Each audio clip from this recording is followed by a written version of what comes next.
আজি মোৰ হৈ থকা নাই। আজীৱন সংগ্ৰামেৰে গঢ়া ঘৰটো এটা অচিনাকি পথৰ পথি। আই পিতায়ে গঢ়া মোৰ ঘৰটো ভঙা গঢ়াৰ খেল খেলিছোঁ। অনুভৱ কৰিছোঁ টুকুৰা চৰাইৰ দৰে খেৰকুটা কঢ়িয়াই সজা মোৰ ঘৰটো আজি মোৰ হৈ থকা নাই। আই বোপায়ে শৈশৱতে কৈছিল, ঘৰটো এনেকৈ গঢ়িবি যাতে দহৰ কামত আহে। ঘৰটো এনেকৈ সাজিবি যাতে চালেৰে পানী সৰকিব নোৱাৰে। ঘৰ এখন নদীৰ দৰে একা বেকা পথেৰে আগুৱাব লাগে।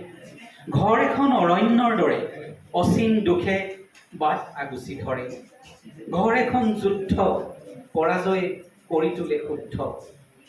গাঁৱৰ বোকাপানীৰ মাজত আই পিতাই মোৰ ঘৰটো আৱৰি আছিল।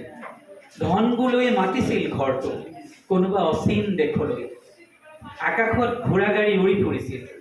সংগ্ৰামৰ অচিনাকি বাট এটাৰে ঘৰটো এখুজি দুখুজিকৈ আগুৱাই গৈছিল। উকা দুহাতেৰে মচিছিলোঁ মোৰ কপালৰ ঘাম। ঘৰ গঢ়াৰ কচৰত ইটোৰ পিছত সিটো উজাগৰি নিশা।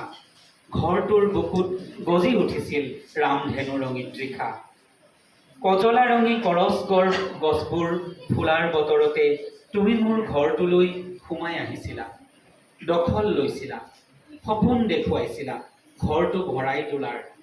মাজ বাটতে শিল এডাল বুকুতে গুজি ঘৰটোত ঢালি দিছিলা এন্ধাৰ। নিৰলস প্ৰয়াস আছিল কৰিবলৈ দূৰ এন্ধাৰৰ বেজাৰ। ঘৰটোৰ হাবিয়া চৰাই হ'ব, গছ হ'ব, মুৰভি শুকাইছে আজাৰ। নাজানো মোৰ ঘৰটোৰ ক'ত আছে পাৰাপাৰ।